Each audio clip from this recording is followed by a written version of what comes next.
সারাদিন তো শুনানি হয়েছে আপনাদের স্টেট থেকে ডিএজি ওনার যে উপস্থাপনা ছিল সাবমিশন ছিল এ থেকে এটা বোঝা গেছে যে জাস্টিস হারিড জাস্টিস বারিড অর্থাৎ শেখ হাসিনা জনাব তারেক রহমান সাহেবকে এই মামলায় ইমপ্লিকেট করার জন্য উনি এখনও কোনো কাজ নাই যেটা করেননি। অর্থাৎ মামলার অবস্থা দৃষ্টি মনে হয় যে আইবি রহমান সহ 24 জনের যে আনফর্চুনেট ডেথ হয়েছিল শেখ হাসিনা নিজে আইবি রহমান হত্যার বিচার হোক সেটা চায় নাই।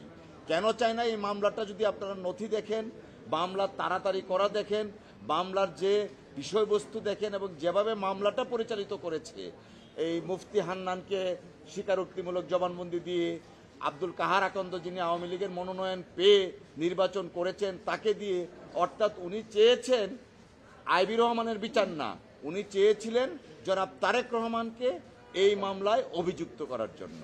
এই কারণেই বললাম জাস্টিস হারিড জাস্টিস বারিড।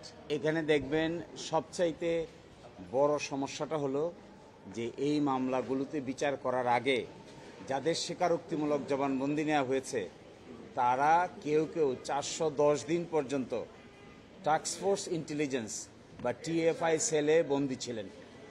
তাদের স্বীকারোক্তিমূলক জবানবন্দি নেওয়া হয়েছে 12 জনের।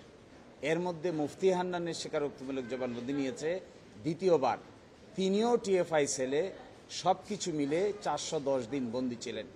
সুতরাং তার করা স্বীকারোক্তিমূলক জবানবন্দির আইনগত কোনো মূল্য থাকতে পারে না।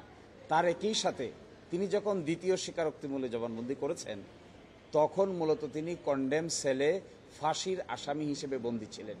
সুতরাং তারও আর এই কোনো মূল্য থাকতে পারে না।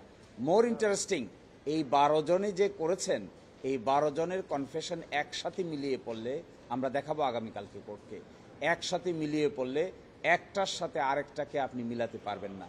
এবং আরও ইন্টারেস্টিং হলো এই মামলায় 17 জন স্টার উইটনেস আছে। এই স্টার উইটনেস আমি দেখাবো আগামীকালকে যে একজনকে সাক্ষী বানানো হয়েছে, আরেকজনকে আসামি বানানো হয়েছে। যিনি আসামি হতে চেয়েছেন তাকে আসামি না রেখে সাক্ষী করা হয়েছে। অফার দেওয়া হয়েছে যে যদি আপনি সাক্ষী হন তাহলে আসামি করা হবে না। এইভাবে 17 জন ঊর্ধ্বতন পুলিশ কর্মকর্তাকে মামলা সাক্ষী বানানো হয়েছে। তার মধ্যে টাস্কফোর্স ইন্টেলিজেন্সের যিনি প্রধান ছিলেন তাকেও এই মামলা সাক্ষী করা হয়েছে।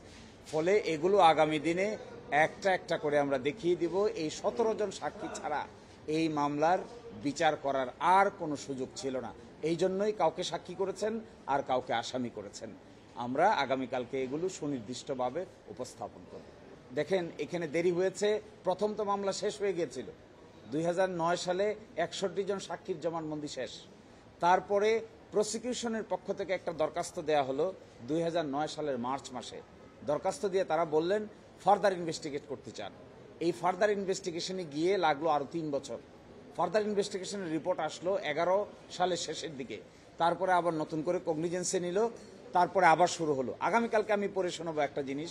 এই মামলার নিম্ন আদালতের রায়, যিনি হাইকোর্টের বিচারক হয়েছিলেন পরে, তিনি দেখবেন নিম্ন আদালতের রায়ের মধ্যে একটা রাজনৈতিক ভাষণ দিয়েছেন। এই রাজনৈতিক ভাষণটাও আমরা আগামীকাল অথবা পরশুদিন আদালতের সামনে তুলে ধরব যে কেন 21শে আগস্টের মামলার রাজনীতিক কি ইম্প্যাক্ট আছে এই কথা বলে তিনি কনক্লুশনে পৌঁছেছেন। আমার মনে হয় এগুলো সবই পাবলিকলি আসা উচিত। হাইকোর্টে প্রপারলি এগুলো ডিসকাস হয় নাই, সুপ্রিম কোর্টে ডিসকাস হচ্ছে। So this is a good opportunity for everyone.